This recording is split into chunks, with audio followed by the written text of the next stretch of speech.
Hello everybody, welcome to Book Club. We are going to be sharing another book today by Pamela Butchart, and this one is called There's a Werewolf in My Tent. Should we start off by looking at the blurb? Let's find out what this story is all about. Izzy and her friends are so excited about their school trip. They're going camping and there'll be marshmallows and no washing and everything. But then weird things start happening. What keeps howling at night? And who stole all those sausages? But it's when they get to see their teacher's hairy legs that they know there's a werewolf on the school trip and they're all doomed. Sounds great, doesn't it? Let's get started. Right, so the first chapter is called Lucky to Be Alive. When we found out that we were going on a school camping trip for 4 whole nights, we were mega excited. But that's because we didn't know about the weird howling at night and the glowing eyes and our PE teacher's hairy legs. And we definitely didn't know that we were going to get lost in the wilderness and have to become survival experts. Maisie said that she knew something bad was going to happen on the camping trip, and that she had felt it in her bones, and that's why she bought the bear spray. Zach said that we probably should have paid a bit more attention to things instead of being obsessed and securing the best seats at the back of the bus. And Jodie says that we were all lucky to be alive, and she is right, because I don't think a lot of people who wake up to find a werewolf in their tent live to tell the tale. But we did. Into the wilderness. When we went to school on Monday, Miss Jones made us all sit down because she said she had some very important news. My friend Maisie gripped my hand under the table, and I knew she thought it was going to be bad news, because Maisie always thinks bad things are going to happen because she is a worrier. Are you a worrier? I can be sometimes too. But I suppose I can't really blame her, because weird stuff does seem to happen a lot at our school. Like the time with the French spy and the vampire rats and the demon dinner ladies. That's all referring back to stories that are also written by Pamela Butchart. So if you want to read them, go and find them and enjoy them. But when Miss Jones said, "Do you remember? You asked if we could all go on a school trip." Everyone stared at each other and then at Miss Jones and said, "Yes." Then Miss Jones said, "Perhaps even stay overnight somewhere?" And everyone gasped and said, "Yes." Miss Jones said, "Well, guess what? We're going on a camping trip for 4 whole nights." Everyone started screaming and running around, and Nola Burke even started crying with happiness, because we had never been on an overnight school trip before, and it was going to be awesome. Jodie, that's my friend, stared at me with her mouth wide open and said, "I can't believe this is actually happening." No one could concentrate on doing their maths that morning because everyone was talking about who was going to sit where and who was going to sit, most importantly, at the back of the bus. Jodie said that she would get her mum to drop us at school at 5 a.m. so we could be at the front of the bus queue and get the back seat. But that's when Maisie gripped my arm really tightly and said that we had to be more important than some people. And then there were going to be important things to worry about because we were going to camping, which meant we were going to have to sleep in a tent and we were going to be in the wilderness. Maisie started making a list of all the important things, and then she made another list called the danger list, and she wrote loads of stuff on it like poisonous spiders, bears, no toilets. But Jodie said that she had watched all of season 1 and season 2 of Extreme Survival, which was all about what to do in the wilderness so that you wouldn't die. And that made Maisie feel better, so she stopped doing the list. Then I put up my hand and asked Miss Jones what teachers would be coming on the trip. Miss Jones said, "Well, I'll be there, and so will your new PE teacher. Her name is Miss Moon. Camping was her idea, actually." Zach gasped and covered his mouth with his hands, and Maisie almost jumped out of her skin because that was how loud the gasp was. Then Zach said, "Miss Moon is the scariest PE teacher ever." He said that he heard Miss Moon had made one of the Year Sixes run barefoot in the playground in the rain when they forgot their trainers, and that she didn't accept notes, and that she made you do PE anyway, even if both of your arms might have been broken. And that's when Maisie said she definitely wasn't going. The bus sofa. On the day of the school trip, Miss Jones said that we were going to meet at school at 8 a.m, but Jodie made us get there at 7:15 sharp. That way we could definitely get the long big seat at the very back, also known as the bus sofa. Have you ever sat on the bus sofa before? I have too. Jodie's mum stayed with us until Miss Jones got there, and then Jodie hugged her mum for a really long time until her mum left because she had to go to work. When Zach got there, Jodie gave him a look and tapped her watch with her finger because it was no longer 7:15 sharp, it was now 7:42 a.m. Miss Jones told us that we all had to go to the toilet before the bus got there. So we told Zach that he had to stand in the bus stop spot until we got back, and then we ran as fast as we could to the toilet.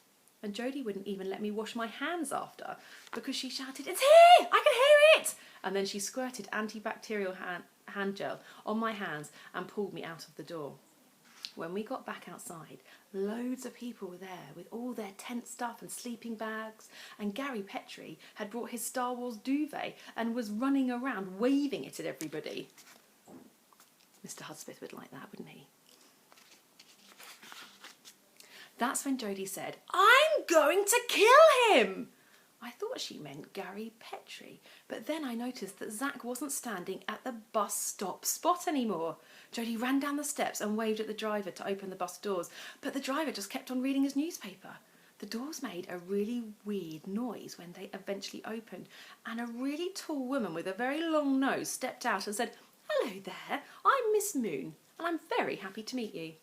I was shocked because of the tallness, and Jodie must have been too, because she and I were both standing there staring at Miss Moon and not saying anything until we had heard Zach yell, "Help!" And we turned and saw him trying to get Maisie and all of her camping stuff out of her mum's car. Goodness me, she has a lot of stuff, doesn't she? Maisie's backpack was much bigger than she was, and it had at least 4 sleeping bags and loads of pillows strapped to it. In the end, we had to carry Maisie and her backpack from the car to the bus.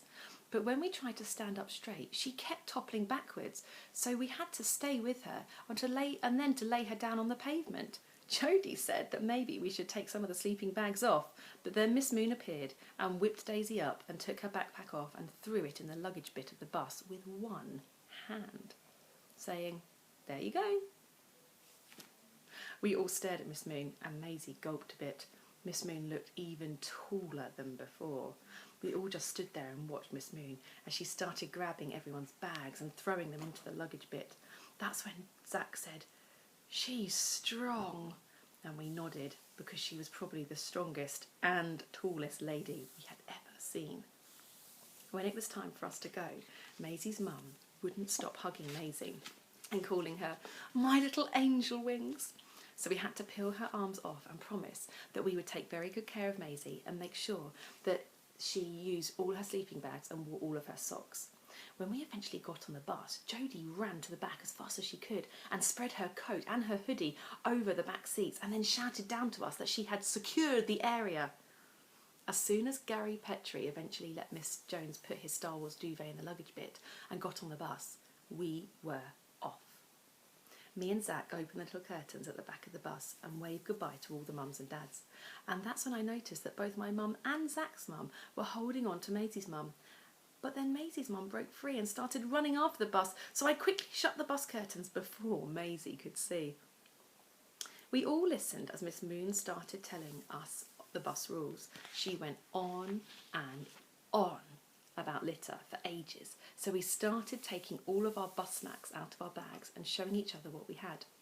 But Miss Moon must have noticed because her voice went a bit angry and she said, "Can you hear me?" at the back.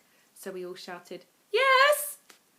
Once Miss Moon had finished, Maisie let out a big breath And that's when I realised that she had been holding her breath the whole time that Miss Moon had been talking, because she was obviously a bit scared of Miss Moon because of her angry voice, and also because she was so tall that her head was almost touching the roof of the bus.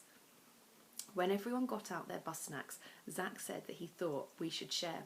And I knew that he said it because he wanted to share Maisie's bus snacks, because she had loads and they all looked really good. Once we'd finished our bus snacks, Zach said that he felt a bit sick, and me and Jodie gave him a look because we had made him promise that we wouldn't mention anything about feeling sick or anything similar, because Maisie gets really bad travel sickness and we didn't want her to be sick all over us. But then Maisie rolled up her sleeves and showed us her anti-sickness bracelets. Maisie said that they did something to your wrists and your brain and that stopped you from being sick, and you were supposed to wear one on each arm, but her mum had brought her 12 and that she was wearing them all. There's Maisie with all her bracelets. So that she definitely wouldn't be sick. Zach said that he really wanted to find out what Miss Moon was like, and we all agreed. So we sent Zach down to the front of the bus to ask Miss Moon a fake question, which is a question you don't really need to know the answer to, but you just pretend you do so you can go wherever the teacher is and see stuff. I told Zach that he should ask Miss Jones about what we do with the litter, but Zach said that he didn't want to ask that because he would get told off for not listening to Miss Moon. So I waited for Jodie to suggest a fake question, because she always likes to tell us what to do, but she didn't say anything. And that's when I realised that she had been really quiet since the bus left, which was a bit weird because Jodie is never quiet. But before I could ask Jodie about that, Maisie said, "Ask her about toilet breaks." Zach said that was a brilliant fake question. But then Maisie shook her head and her face went a bit green, and that's when we realised it wasn't a fake question and that Maisie really did need to know the answer to the question because she was about to be sick. The biggest tent in the world. I was totally excited when I saw our campsite because it was even better than I had imagined. And it had a huge forest around it and a shop, and Miss Jones said we could pitch our tents anywhere we liked because we had the whole tent bit to ourselves. Me, Zach, Jodie and Maisie all ran around to a bit where some trees were close by because the trees were bendy and they were like a big tree umbrella. Jodie said that this would be the perfect spot because it gave us protection from the elements. And I knew that that meant that the tree umbrella would protect us from the rain and the wind because Jodie had been going on about the elements ever since she found out we were going camping. As soon as we started unpacking the tent, Jodie started saying loads of stuff that she'd learned from watching Extreme Survival, like the great outdoors and always respect nature and protein bar. It took us ages to work out how to unpack our tent because Jodie's mum had got us the biggest tent ever. It had 3 bedrooms and it had even a little living room bit. Zach had brought his own tent, and when he laid it out next to ours, it looked so tiny. There's Zach there, look. It actually looked more like a sleeping bag than a tent. But then Jodie said that it had been very professional of Zach to bring a survival tent, and that made Zach happy. Miss Moon said that we shouldn't try to put our tents up until she came around with her safety hammer. But Jodie didn't want to wait. She'd already taken her own hammer out of her bag and was making us hold down the pegs while she hammered them in. I had to close my eyes when Jodie was hammering in the peg that I was holding because I was terrified that she was going to whack me. And that's when Miss Moon shouted, "Halt, camper!" and came running over and snatched the hammer out of Jodie's hand and said that it was dangerous and against the rules and that pupils were definitely not allowed to bring hammers with them. Once we had eventually got the tent up, we pulled out all of our stuff and popped it inside and started setting out our sleeping bags. That's when Jodie asked Maisie if she had a plaster because she'd got a scratch on her hand from Miss Mason's super long nails from Miss Moon's super long nails, and that's when Miss Moon had snatched her hammer away. Maisie said that she had loads of plasters and tipped out her whole backpack to find them. I couldn't believe how much stuff came out of Maisie's backpack. She had brought 3 sleeping bags, 5 pillows, 4 torches, loads of batteries, 5 cans of insect repellent, tons of energy bars, 3 pairs of wellies, 7 pairs of socks, a book about poisonous insects, a wetsuit, an actual saucepan and 6 tins of beans, even though the teacher had brought all the food, a mosquito net, bear spray from the internet. Here's the list.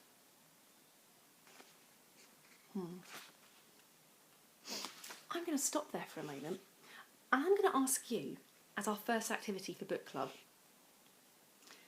what would you bring on a list? What would you write on your list if you were going camping with your class? Maybe you could write your own list, decorate it as lovely as this has been decorated, and maybe you could send those photos in to us, or send them to your teachers, to your class's email addresses, and we could have a look at what you would bring on your camping trip. I'm excited to see what you say. Right, let's keep going to the end of the chapter. That's when Jodie said that we were going to have to use one of the bedrooms to store Maisie's stuff because we could hardly move in the living room bit. So we all moved all of our stuff and said that we would share the tent bedroom with Maisie, and that Jodie could have the other tent bedroom to herself. And I could see that Maisie was really happy about that, and I knew that it was because she was scared about sleeping on her own. Jodie said that she was 100% sure that you didn't get bears in Scotland, but Maisie said that it was better to be safe than sorry, and she put the can of bear spray under her pillow. Then, all of a sudden, we heard thunder, and the rain started to pour down onto our tent, and loads of people started screaming. We unzipped the front door so we could poke our heads out and watch as everyone ran around grabbing their stuff and diving into their tents, except for Miss Moon. She just stood under a tiny umbrella in the middle of the campsite, staring at the barbecue, and she looked really weird. That's when Jodie said, "What is she doing?" But I had no idea, because the rain got so heavy we couldn't really see properly. Maisie started freaking out because she said that she had never seen rain this heavy, and as heavy as this rain before, and that it was probably a storm or even a hurricane. Zach said that he hoped it was a hurricane because then maybe they would name it after one of us, and then he started saying Hurricane Zach in a loud booming voice over and over again until he realised that Maisie had fainted.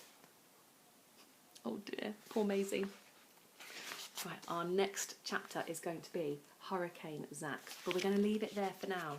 So that's our first session of book club. So I would love to be able to see your lists. What would you take on your school camping trip? Please let me know. Can't wait to hear your answers. Take care. See you next time. Bye.